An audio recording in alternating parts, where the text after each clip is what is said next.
네, 여러분 안녕하세요. 네, 조홍만입니다.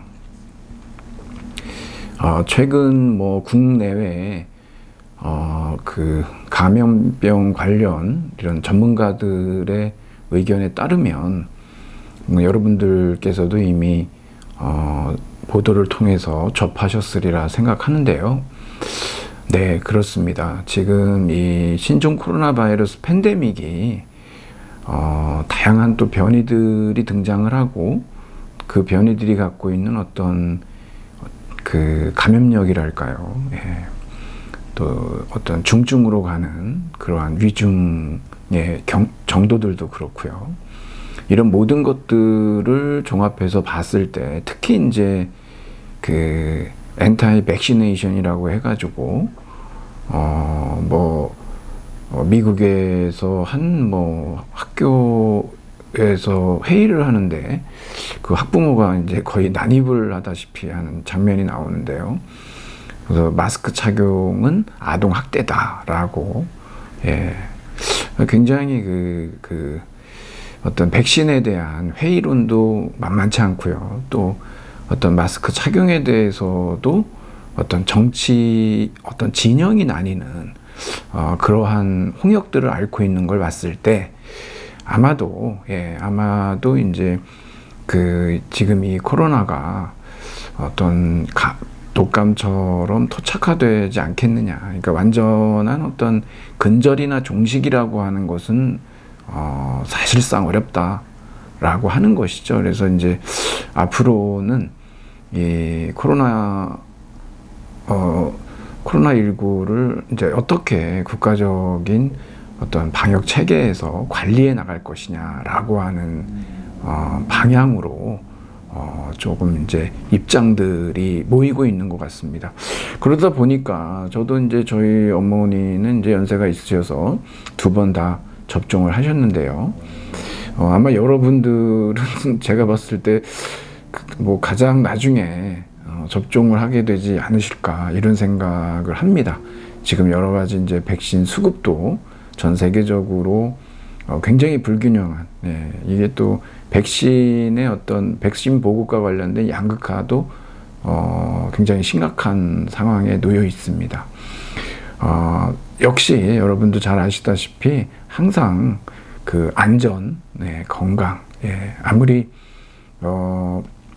개인차가 있다 하더라도 이 감염병에 걸리게 되면 아무래도 이제 그 폐질환이라든가 또 이제 개인의 어떤 체질 관련해서도 그렇고 조금 쉽지 않은 부분들이 있을 겁니다. 그러니까 여러분 항상 건강과 안전을 각별히 유념하시면서 지금과 같은 이런 감염병의 시대를 지혜롭게 잘 이겨내시기를 제가 또 부탁을 드리겠습니다. 오늘 이제 우리는 이제 소위 이제 권력론이라고 얘기를 하는데요. 이게 이제 어떤 부정적 의미의 강제로서의 권력 이론이 있고, 그리고 이제 그 반대편에는 이 어떤 긍정적 의미, 어떤 자유로서의 권력 이론이 보통 있습니다. 우리가 이제 사실 권력 개념이라고 하는 게 상당히 유동적이거든요. 우린 거기까지 보겠지만, 이미 우리가 이전 수업에서도 어떤 안전과 자유의 문제도 우리가 살펴보고 그랬는데, 아무래도 K-방역에 또 개인의 건강에 도움이 되고 안전에 도움이 된다라고 했을 때에는 일부 어떤 개인 정보를 어떤 공개할 수밖에 없는 불가피한 또 사정들이 있습니다. 여러분 그 안내문을 좀 보시면은요, 이게 이제 이 막스 베버의 이제 권력의 인과성 이론이라고 하는데, 이게 전통적인 권력 이론입니다. 우리 이제 여러분께 나눠드린 학습 자료에서도 한번 살펴볼 겁니다만, 또 다음 시간에 우리가 이제 막스 베버의 아주 유명한 또 책이죠. 프로테스탄티즘과 자본주의적 정신이라고 하는 거, 자본주의적 윤리라고 하는 것을 또 살펴볼 텐데요. 이 권력의 이제 인과성 이론, 그 다음에 이제 후기 구조주의자인 미셸 푸코가 있습니다. 이 사람은 이제 그 탈중심적 권력론이라고 하는데, 요걸 우리가 이제 그 감시와 처벌, 소위 이제 감옥의 탄생이라고 하는 아주 유명한 책이죠. 예, 푸코 자신이 이것은 나의 첫 번째 책이다라고 얘기할 정도로, 그건 왜 그러냐면 기존의 두 권의 책은 어떤 고고학적인 입장에서 서술한 책이라고 한다면 니체에게 가장 큰 영향을 받은 사람이 푸코거든요. 예, 굉장히 유사합니다. 어떤 면에서는 그런 의미에서 자신의 첫 번째 저작이다라고 얘기할 정도로 굉장히 그 당시에 상당히 이제 베스트셀러의 반열에 올랐던 책이기도 합니다. 이거 좀 살펴볼 거고요. 그래서 뭐 나중에 좀 더 자세하게 말씀을 드리겠지만, 거기 보면 이제 푸코가 니체의 도덕의 계보라고 하는 책이 있어요. 네. 이 도덕의 계보에서 이제 계보학적인 방법을 원용해 옵니다. 그리고 이제 여기에서 소위 이것이 어떤 니체가 했던 이 계보학적 방법이라고 하는 건 역사적 방법론인데, 기존에 우리가 생각하고 있었던 그런 어떤 그 과학으로서의 역사학은 아닙니다. 이것은 오히려 어떤 단절성, 예, 그래서 이제 현재와 과거의 어떤 그 차이를 드러냄으로써 현재의 어떤 그 현재가 갖고 있는 그러한 어떤 필연적 귀결 이런 것들을 잘라내 버리는 것이죠. 그래서 어떤 현재의 합법성의 문제를 제기한다라고 하는 의미, 예. 그 시대마다 어떤 독특한 어떤 담론 체계들을 갖고 있다라고 하는 그것들을 발견하려고 하는 작업이거든요. 여기에 이제 도덕의 계보의 제2 논문에 보면은 여기에서 뭐 양심의 가책 얘기도 나오고 그러지만, 여기 이제 13절에 보면은 이제 이런 형벌의 목적과 기원이 12절에 나오고 13절에서 형벌의 종류, 뭐 효용성 이런 얘기들이 나오는데, 모르긴 해도요, 영향을 많이 받았다라고 하고 여기에서 계보학적 방법을 가져오는데 주제까지도 좀 힌트를 많이 얻지 않았나라는 생각을 제가 좀 갖고 있습니다. 그래서 여기에서는 이제 우리가 보통 알고 있는 어떤 그 진보 개념을 고집하는 역사주의라고 하는 거 있지 않습니까? 왜 그러냐면 미셸 푸코는 이제 후기 구조주의자거든요. 그렇기 때문에 이런 어떤 우리가 보통 얘기하는 포스트 모던이라든가 아니면은 포스트 모더니즘, 또 해체주의 이런 데서도 우리가 드러나듯이, 예, 어떤 이 그랜드 내러티브라고 하는 거대 서사에 대한 어떤 부정, 거부가 있습니다. 예, 그래서 이것이 이제 소위 어떤 그것이 안고 있는 전체주의적 틀을 이제 거부하는 거죠. 그래서 아주 그 작은 이야기들 있지 않습니까? 예, 이런 것들을 또 이제 아래로부터의 이야기들이고, 그것이 이제 포스트 모더니즘 또 해체주의 쪽에서 주로 이제 추구하는 입장이거든요. 그러다 보니까 여기에 지금 이제 보통 이런 어떤 역사주의라고 하면 아주 마르크스주의 또는 헤겔 이런 어떤 역사 철학들이 있지 않습니까? 거기에 대한 반발이죠. 그래서 여기 이제 특히 이제 프랑스 형별제도에서 소위 이제 처벌 권력이라고 하는 것이 어떤 식으로 이제 변형이 되는지, 그것이 이제 우리한테 지금 현재 이제 뭐 감시 자본주의라는 얘기도 하고 그러지만 전자 감시의 시대죠. 여기까지 어떻게 이제 오게 되는지, 예, 그러한 그 처벌 권력의 변모 양상에 대해서, 그것을 권력의 전략, 그 다음에 권력의 정체를 파헤침으로써 보여주려고 하는 작업을 이 책에서 하고 있는 겁니다. 시작은 이제 그 신체형의 그 소멸이라고 하죠. 신체에 대한 어떤 처벌 행위가 있는데, 뭐 공개 고문이라든가 공개 사형이라든가 이런 것들인데, 그런 것들이 이제 왜 소멸했느냐, 이게 굉장히 중요한 질문이거든요. 또 재미있는 답변이 또 있습니다. 그리고 이제 여러분 특히 이제 이 푸코의 이 감시와 처벌과 관련해서는 우리 이제 교정학이라고 하지 않습니까? 소위 이제 감옥에서 이루어지는 이제는 어떤 이제 그 국가가 대신 복수한다라고 하는 의미가 아니라 정말 교화의 차원이죠. 교정이 제대로 이루어질 수 있겠느냐? 물론 이제 푸코도 감시와 처벌에서 이미 감옥의 실패를 아주 노골적으로 구체적으로 얘기하고 있고, 그래서 소위 감옥과 관련된 교정학을 전공하시는 분들도 이 푸코의 이 책을 전혀 모르지 않으실 수가 없어요. 예, 그럴 수밖에 없는 거죠. 그래서 이제 이 처벌 권력이 이제 새로운 관리 방식, 새로운 기술론을 이제 펼치는데, 이런 것들을 우리가 쭉 살펴보다 보면, 그러니까 권력이라고 하는 것이 억압이냐 아니면 자유냐, 예, 내지는 강제냐 자유냐, 뭐 아니면은 억압이냐 생산이냐라고 하는 거죠. 그래서 그러한 그 미셸 푸코의 새로운 권력 이론을 우리가 살펴보는데, 거기에서 그칠 수는 없고요. 왜냐하면 이 권력 개념이 상당히 유동적이고 스펙트럼이 굉장히 그 다양하게 나타날 수가 있습니다. 그래서 어느 쪽에 가깝냐에 따라서 그 권력이 갖고 있는 어떤 권력의 인과성 이론으로 갈 수도 있겠고, 그것이 좀 더 긍정적이고 어떤 생산적이고 어떤 이제 자유 쪽에 가깝다라고 한다면 그 새로운 푸코의 어떤 권력 이론 쪽에 가깝다라고 할 수 있는데, 이것이는 뭐 이렇게 그 푸코 자신도 얘기하지만 그냥 권력이라고 하는 것이 정말 어떤 생산적인 측면만 있는 게 아니고 분명히 규제적인 측면이 또 있습니다.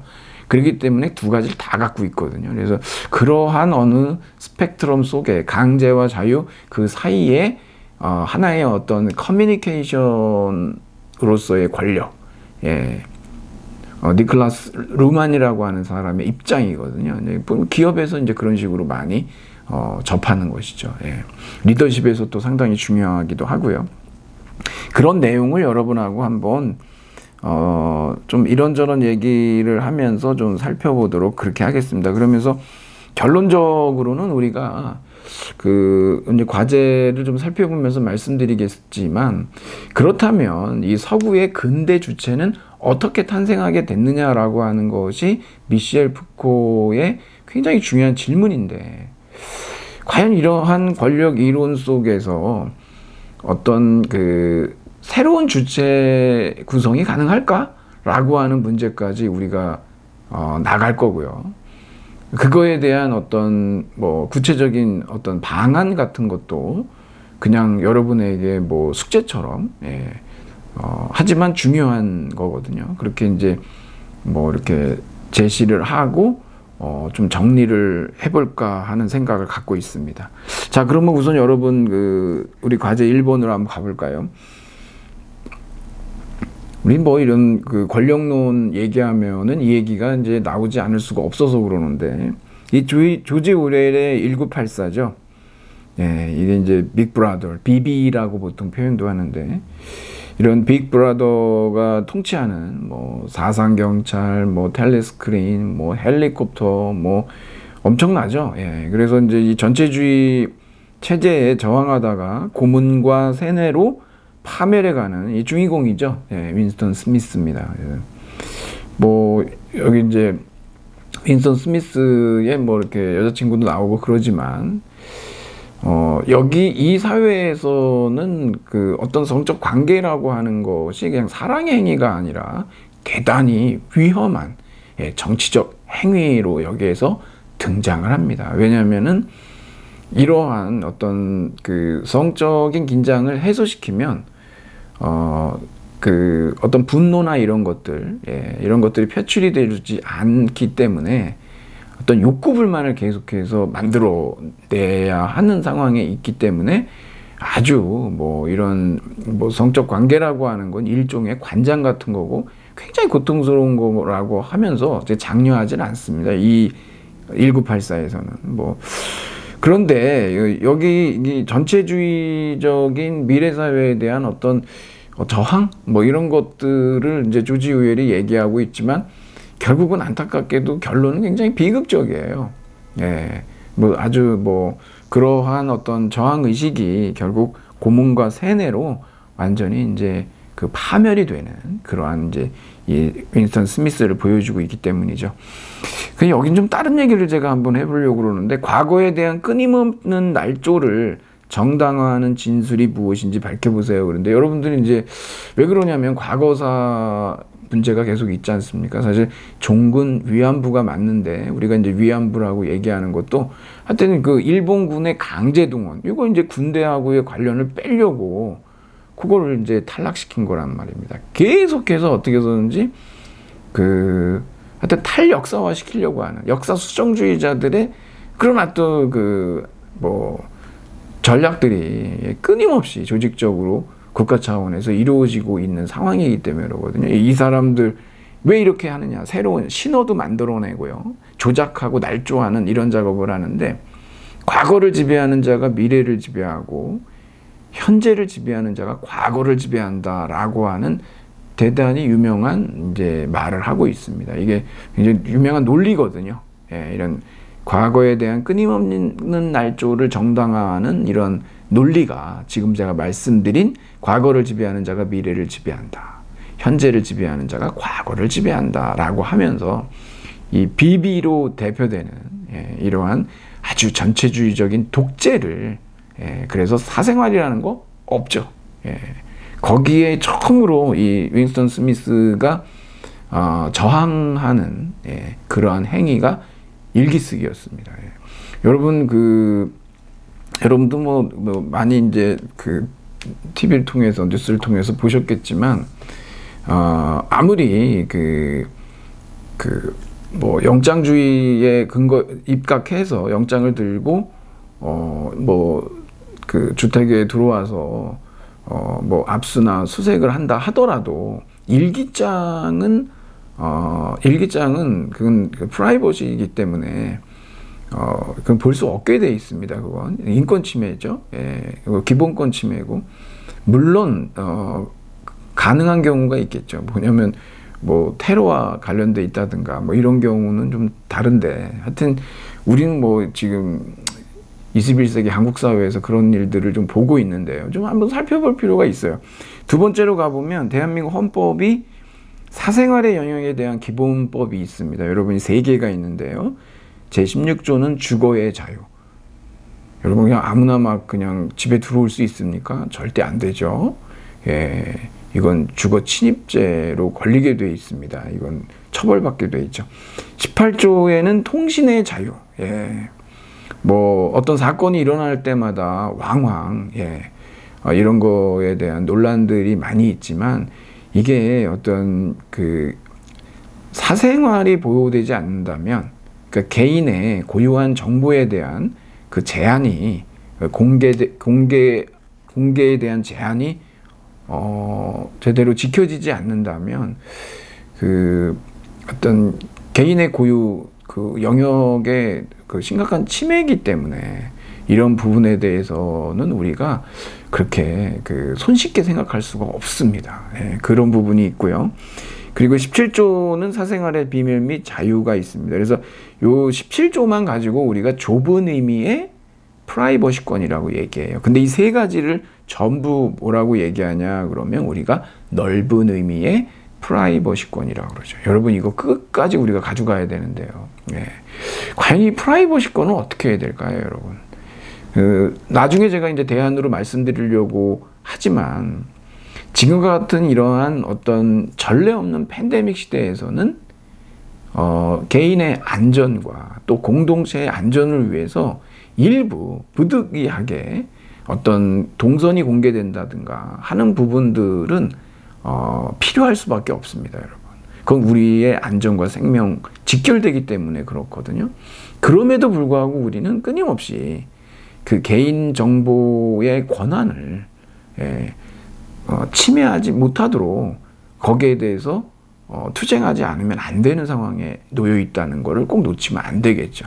그러니까 이 프라이버시권은 프라이버시권의 침해에 대해서 대단한 헌법적 감수성으로 저항해야 된다라고 하는 부분을 뭐 결론적인 대안으로 이제 미리 한번 여러분께 말씀드릴 수가 있을 것 같습니다. 자, 그리고 여러분 3번째로 한번 가볼까요? 미셸 푸코는 이제 크게 어떤 세 가지 주제를 가지고 학문 활동을 했는데요. 처음에 이제 광기, 정신병원 얘기를 좀 하고, 그 다음에 지금 우리가 살펴보려고 하는 이러한 어떤 형벌에 대한 얘기, 그리고 이제 성에 대한 얘기하면서 뭐 지식과 권력의 어떤 밀접한 연관성 이런 것들을 이제 드러내는 작업을 하는데, 미셸 푸코의 마지막 작업이 이제 성이었는데, 이 성의 역사가 3권까지 나와 있는데 1권에서요. 항상 미셸 푸코의 이 방법론은 아주 니체에게 큰 영향을 받았고, 그러한 이제 계부학적 방법, 즉 우리가 당연하다라고 생각하는 현실의 거짓된 자연스러움을 갖다가 까발리는 작업을 하는 겁니다. 너무너무 재미있고 흥미롭죠. 제가 뭐 이거 확인에 다른 방법으로 팩트 체크를 하지는 못했지만 제가 이제 믿을 만한 정보인데요. 미셸 푸코가 몇 세 생일인지 모르는데 어릴 때겠죠. 어렸을 때 생일 선물로 받은 게 도서관이었습니다, 여러분. 책이 아니고요. 엄청난 집안이거든요. 그래서 얼마나 많은 책을 읽었겠습니까? 그래서 이 미셸 푸코의 저작을 여러분이 읽어보시면 정말 뭐 박식한 걸 넘어서서 굉장히 많은 걸 알고 있다라고 하는, 이런 데서 우리가 이제 좀 굉장히 의기소침해지기도 하죠. 미셸 푸코는 그러한 어떤 풍성한 전거들을 갖고 있는 글쓰기를 하고 있습니다. 그래서 근데 이 성의 역사도 여러분이 이렇게 보시면 거기 이제 정신 분석에 대한 반격의 일환으로 프로이트의 어떤 가설을 반박하고 있냐 그러는데, 여러분 거기 한번 밑에 읽어보시면 진짜 우리 문명이 그렇죠. 우리 문명은 모든 사람이 자신의 섹스에 관해 털어놓는 속내 이야기를 담당자들이 주의 깊게 들어주고는 보수를 받는 유일한 문명이다. 여기 이제 담당자들이 누굴까요? 정신분석가 또는 상담사, 이런 사람들이죠. 여러분들도 이제 정신분석이나 상담을 받다 보면 이러한 아주 내밀한 얘기들을 하지 않습니까? 그리고 근대사회에 고유한 것은 근대사회가 섹스를 어둠 속에 머물도록 운면지었다는 점이 아니라 언제나 섹스에 관해 말할 운명이었다는 점이다. 이것을 근거로 가지고 나오는 게 뭐냐면 고해성사예요. 사실은 이 프로이트의 어떤 성에 대한 억압 가설이라고 하는 게 있거든요. 자기가 볼 때는 노골적으로 반박하진 않는데 결국은 억압 가설 아닌데 이런 거죠. 오히려 성에 대한 담론이 본물 터지듯이 굉장히 많이 이제 논의가 되는 거죠. 그래서 고해성사를 하면서 아주 거기 여러분 읽어보시면은 뭐 횟수라든가 체위라든가 의도라든가 수많은 얘기들이 사실상은 그 사제들에 의해서 질문이 되고 대답이 되는, 이걸 어떻게 억압이라고 할 수 있겠느냐라고 하는 것이죠. 이런 게 이제 푸코의 정말 이 빛나는 그리고 정말 잊지 못할, 여전히 우리를 가슴 떨리게 만드는 그러한 매력이 아니겠는가. 아주 뭐 정말 이렇게 읽다 보면은 정말 아주 대단한 학자임을 우리가 알 수가 있죠. 자, 여러분, 그러면 우리가 우리 이제 여러분 학습 자료가 있는데 거기에 보면 이제 213쪽에 가보시면 이 미셸 푸코를 우리가 뭐라고 얘기하냐 그러면 권력의 미시물리학자, 여기 권력론이 나오죠, 여러분. 이거 권력이라고도 하지만 또 파워니까 힘이라고도 하고, 뭐 이 니체의 뭐 권력의 의지, 힘의 의지 막 이러고 그러는데 하여튼 이제 파워라고 하는 거. 그래서 이 권력의 미시 물리학자이면서 또 그 신체의 정치 경제학을 또 이제 전개했다. 왜 이런 말들이 나오는지는 우리가 이제 쉽게 나중에는 이해할 수가 있습니다. 그래서 과연 이런 근대의 권력이 근대의 주체를 만들어내는데 이 감옥이라고 하는 이러한 어떤 어떤 처벌 권력과 관련된 이 사법 제도죠. 예, 사법 행정의 하나의 제도인데 이 제도의 발전사를 보면서 이제 이것을 갖다가 이제 밝혀보는 그런 작업을 하는 겁니다. 여러분들이 이렇게 보시면은요, 이 뭐 아주 놀라워요. 예, 한번 읽어보시면 참 좋은데, 그래서 사실은 맨 마지막 단락 보면은 감옥이나 공장, 학교, 군대, 병원 다 비슷하다. 사실 여러분, 이 세상은 감옥이라는 거예요. 철창 없는 감옥이라는 거죠. 예. 왜 이렇게 얘기하는지는 여러분들 이제 우리가 알 수 있지 않습니까? 우린 지금 전자 감시 사회를 살고 있고, 예.